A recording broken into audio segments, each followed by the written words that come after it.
Hello everybody, welcome back to the Brigandine walkthrough, I guess. I don't know if I should even really call this a walkthrough. It's going to be kind of, I don't know, it's just a weird game to do a walkthrough for, I think.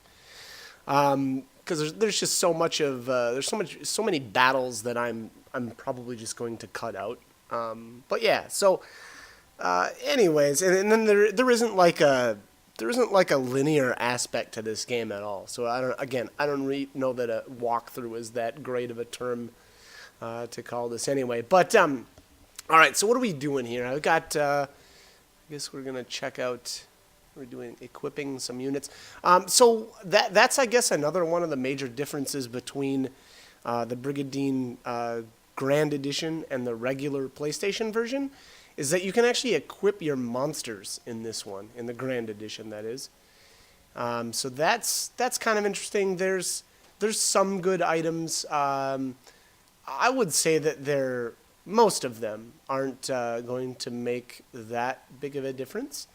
There are though a couple that are, I would argue, extremely useful that that'll reduce the rune cost of a monster. I think that's a huge deal. That's unfortunately though those items are fairly rare, and the way that you'll come across those is by questing. Sometimes by defeating an enemy monster in combat, you'll obtain whatever they were equipped with. And actually, I don't know if that always happens. So like, let's say for instance the enemy has one of the items. I don't know if every time you defeat that monster, if you automatically will always get that item, or if it's random, like sometimes you'll get it, sometimes you won't. I don't remember. But, that being said too, generally when I'm in combat, or when I'm in battles, I don't specifically look to see if an enemy monster has an item or not.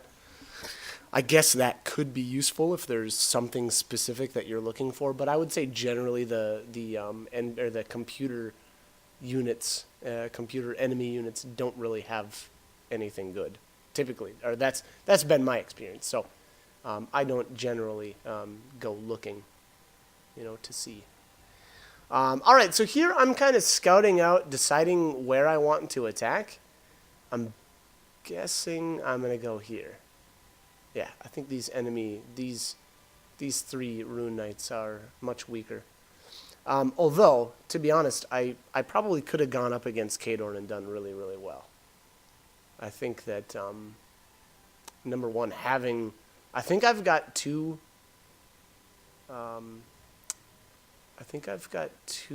angels, and obviously the angels have divine light. And then I've got, obviously, Lioness with her amazing spells as well. So I probably could have gone up again. In Kador, I feel like the computer kind of overreaches with him. He'll get up in close because he's just got so much health. But, because of his innates, he's extremely weak to those white or holy spells. So often we'll be able to take him down fairly easily with, again, mostly due to the divine light. That spell is just brutal. But all right, so we've got a couple of weak units to go up against here. Here is Soleo, one of Asgary's knights that. So our goal here is to take a castle from Asgary's and be the first empire or country, maybe I should say country because I think that's more accurate, to be the first country to do that. And that will get us a special knight, Schultius or something like that. I'm probably butchering his name pretty bad, but he's an okay knight. To be honest, I usually just send him to do quests. But as always, I would say that the more knights you have, the better off you'll be. So that's kind of why I'm making such a push to get him. And unfortunately, that's the only way to get him. You absolutely have to be the first country to take a castle from Asgary's. Okay. So here I'm just getting all my units set up. If you'll notice here, I kind of do the same thing, and I mentioned this probably in the last video, was that I kind of just make a good defensive formation, I guess, with a strong, I'd say a strong front line. Now, unfortunately, I'm pretty low on rune power right now, so I feel like my front line is not as big as it should be. I don't know. That's probably, yeah, that's probably accurate. And so it can be harder to protect my rear line or my middle to rear lines. So generally, this is how I set up, though. Like, I do the casters in a row behind the front line. Front line fighters are like the giants. That Holy Knight, or the Holy Griffin, I'm sorry, I won't be using that forever. I mean, I mentioned that in the last video too. I don't really like the Griffins that much. I like frontline fighters that have breath attack, specifically dragons, as well as like Kill-Off is a really good frontline fighter though too. He's just really beefy, or he gets really beefy eventually.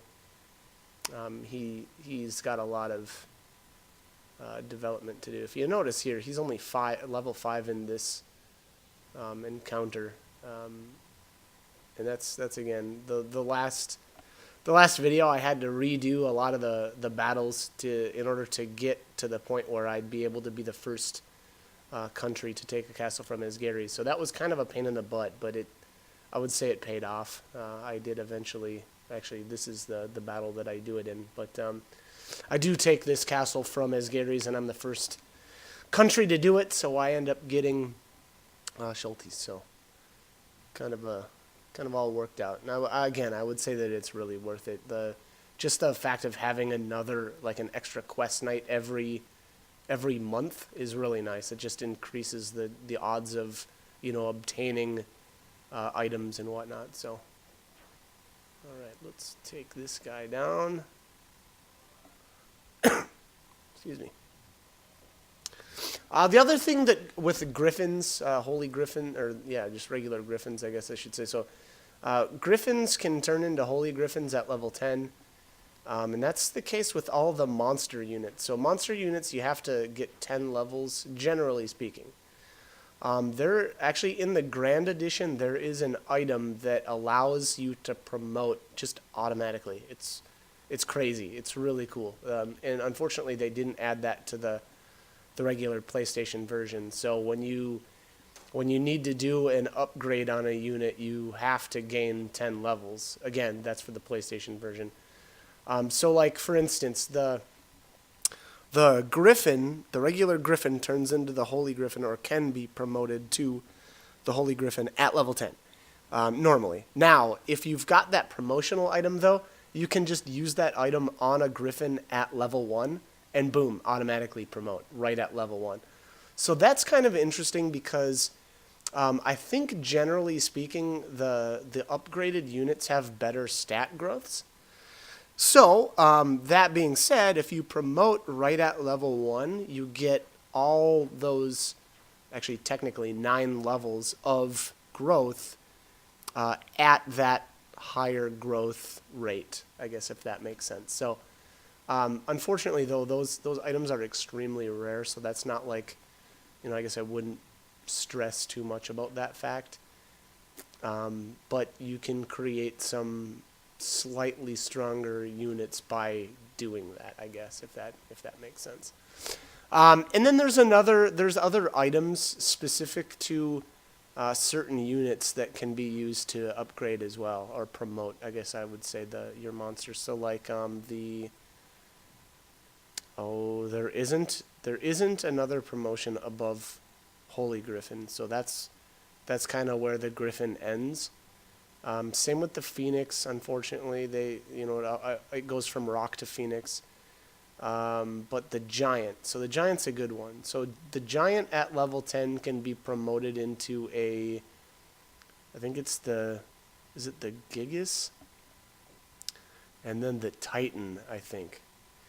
And then if you want to promote beyond that, so like if you want to promote the Gigas can be promoted to a Loki, but only if you use a certain item. And I'll do hopefully I'll do a video later dealing with, like, maybe I'll just do a full, like, all the promotions and stuff. I think that would be pretty cool.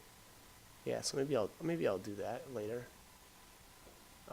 You know, once I get some of those items to actually do the promotions. But so there's kind of two ways to do promotions. One is, maybe actually I should say almost kind of three ways.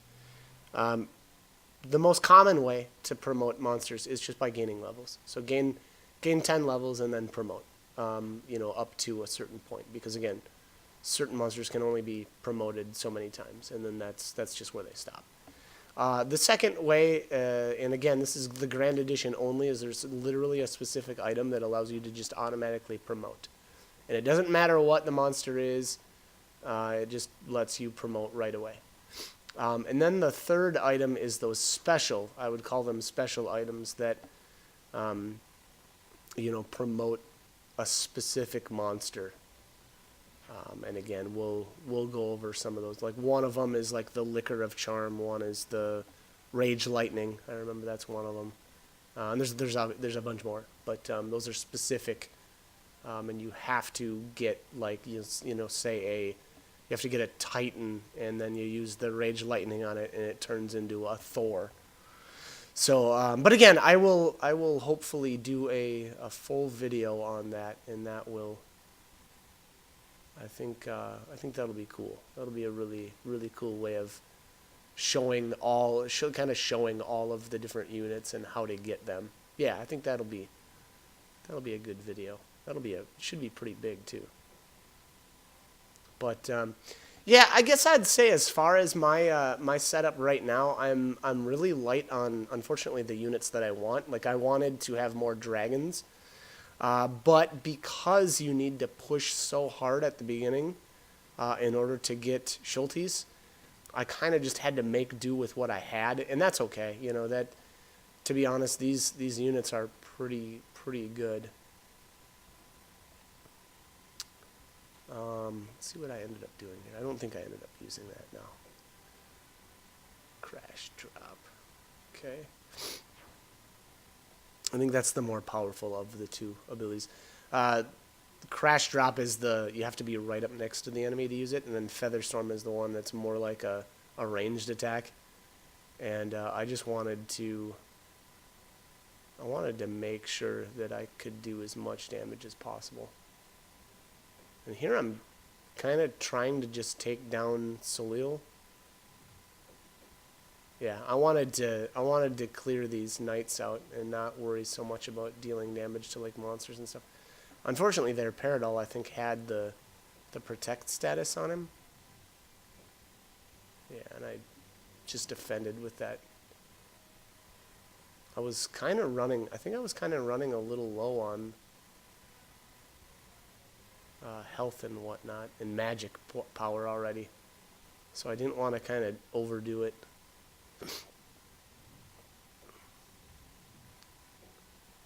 Alright, let's Divine Ray Soleil here. Take him out. I didn't care about gaining experience. Like, I could have just easily taken Soleil out with the rock, or with the Phoenix probably. But I didn't want to gain really more experience on that Phoenix because I don't really care about this unit. I mean, it is great. It's a great unit. Especially if it's like your first time playing the game. It's just that it doesn't have the offensive capabilities that I like. It's obviously with the HP regeneration, it is awesome, and it lasts so long in battle.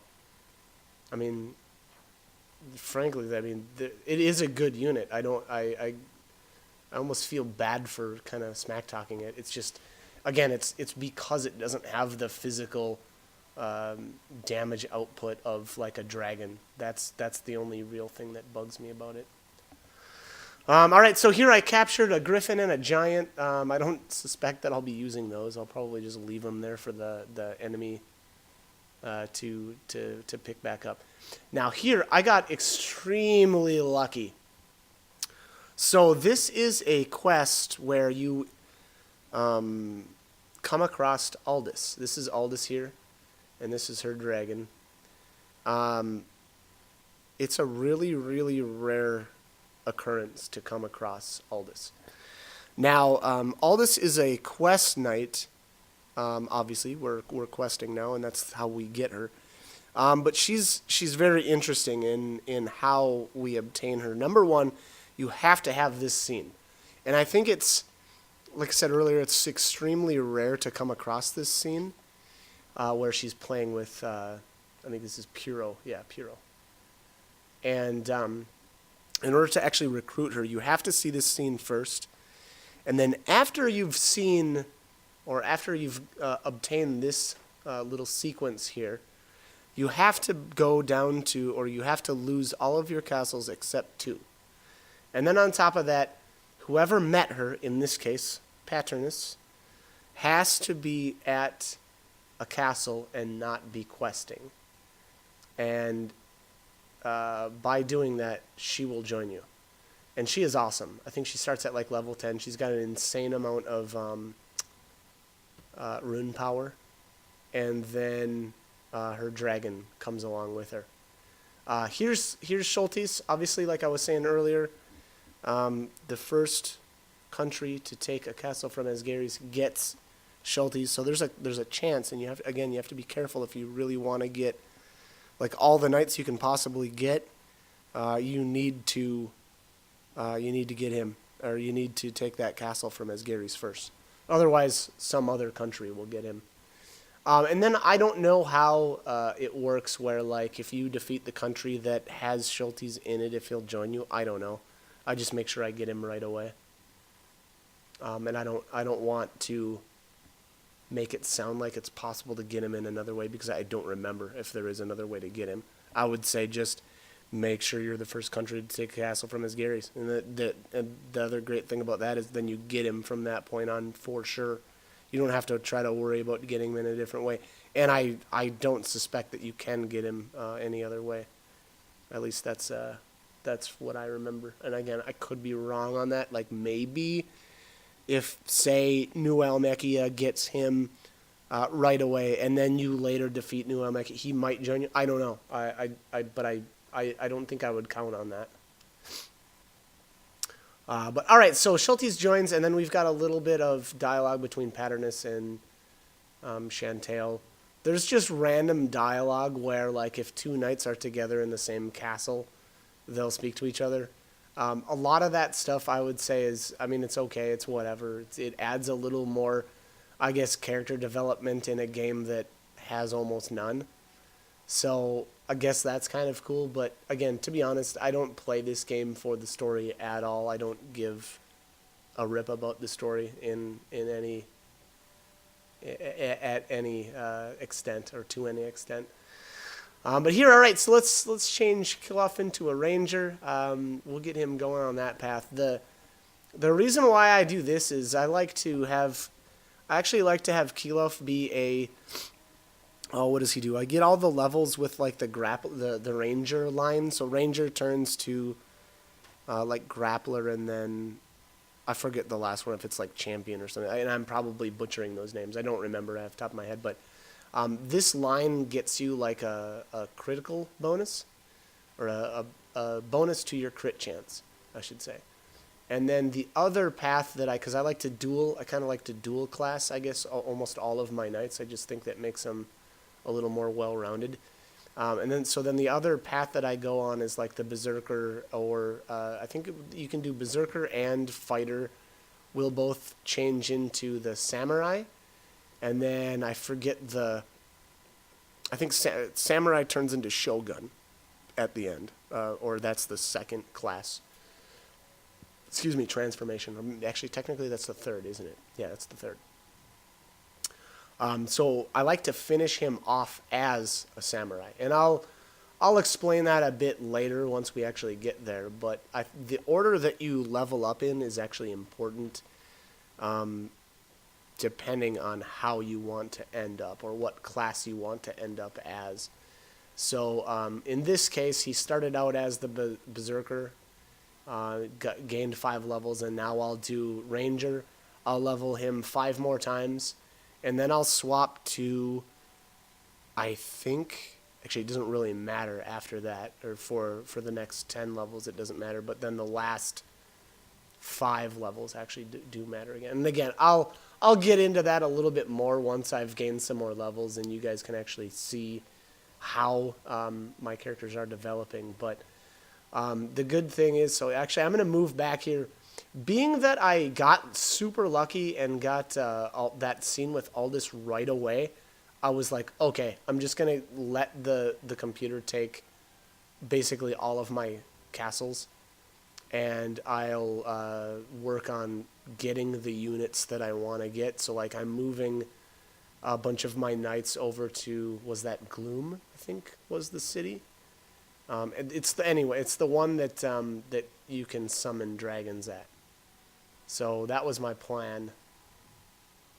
Yeah, Thala's got a lot of good units too. There, it's got the unicorn, the angel, and the fairy or the pixie. Is it the pixie or is it a fairy? I forget the base. Anyways, yeah, pixie. There we go. And there's the dragon. The lizard man is actually a pretty good unit too. It's even better in this version. That is the Grand Edition, because it has a 3rd class transformation that's really good, really good, like disgustingly good. So that's a good unit, and it's super cheap too. That's the other crazy thing about the lizard men. They're really cheap to summon, and then they're really powerful on top of that. So, all right, so we've got this isn't a generic quest. Okay, so this is obtaining Cortina. Cortina is another really good knight. She starts out pretty weak because she's so low level, but her development potential is just off the charts. She's so good. Probably the best thing about her right away is she's got a ton of rune power right at level. I think she starts at level 1. So I always start her out as a enchantress, and that's actually what I do with basically all of the. Basically, if you split up a knight between 2, like either physical based or magic based, if I'm going as the magic based, I always start out with the offensive path first. In the female's case, it's the enchantress because they have access to frost and genofrost. So very, it's easier, I would argue, to level them in an offensive role as opposed to a defensive role. In a defensive role, all you're going to be doing is healing your own units, and you don't get very much experience by healing your own units. The best experience gains are always going to be for defeating either enemy units or enemy leaders, or rune knights, I should say. Rune knights are typically, and again, it's all dependent on what level they are, but generally, rune knights are going to be, you want to kill rune knights. Those are the best ways of leveling up your characters fast. I'm obviously going to summon a few dragons right now. No, I don't want to summon that griffin. Get out of there. And then I guess summon some pixies. I love pixies. Eventually at level 10, pixies get get the react spell, which is insane. It allows a unit to act 2 times in a row. It unfortunately costs a ton of mana, but it's well worth it. Pixies are pretty cheap, so they're a really good unit, I would say. All right, where are we gonna put this last one? All right, so we're getting all set here to have I would say some pretty good groups.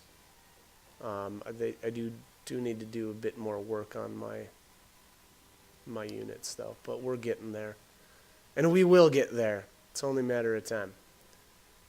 But that's about it for this video. The next one, yeah, I think the goal right now is just to get Aldous right off the bat, and then once we get Aldous, we'll actually get into, I would say, like spreading out and obtaining more territory after that, because Aldous is the reason why you don't want to expand. Well, the reason why I didn't want to expand too much right away, because I knew I needed to get down to 2 castles in order to get her. So that's that's what we'll be doing in the next video. And yeah, so as always, I hope this guide was helpful and hope you join me for more videos. Thanks for watching.